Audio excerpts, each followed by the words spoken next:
177 years ago, my fourth great-grandfather, Stefan Einarsen Rongved, moved here to the city of Bergen from his home farm, the Rongved farm in Osterøy. Then a few years later, his future wife, Carolina Margrethe Sebe, my fourth great-grandmother, moved here as well.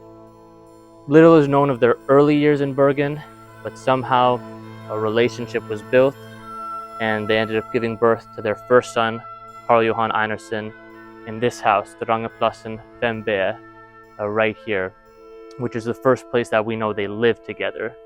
For unknown reasons, they weren't married at the time, so he was born illegitimate, but being in the city and being lower class people, Stefan, a carpenter's apprentice, and Carolina, likely an in-house maid, the stigma probably wasn't as great.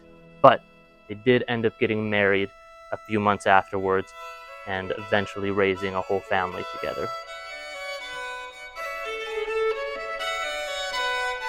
The Einarsen family was fairly poor, especially in the early years, so they moved to several different addresses.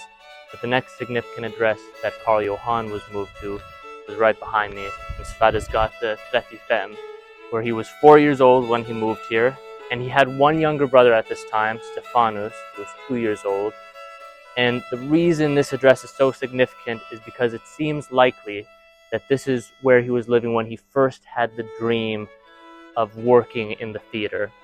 Because if you just go a little further down this direction and to the right, very nearby, you're on Theatergaten, and just a short walking distance away was the Nationalscene, an amazing theater, one of the oldest theaters ever built in Norway. And his godfather, his uncle, lived right next to the theater, and his uncle's stepdaughter was one of the most successful actresses in that theater. So you can easily imagine a young Carl running over to do errands at his uncle's place and running back and running past the theater as he does that. Probably saw his uncle's stepdaughter in some shows. So this is likely the place he was living when that dream first entered his mind. So as I already mentioned, the Einarsen family moved around a lot. They were very poor in the beginning, but then in 1867, Stefan and Carolina moved their whole family to Skivebakken Siv.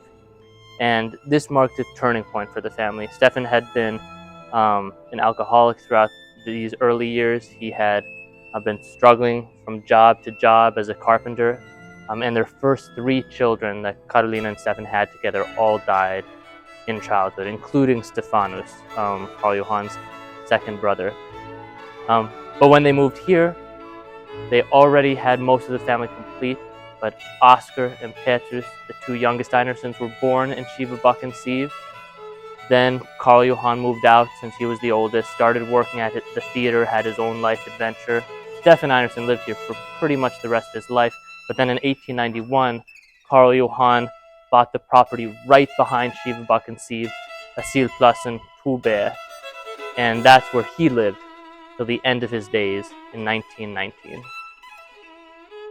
So a few years before Carl Johan Einarsen was born, the old National Theater opened right here where this tall building is now.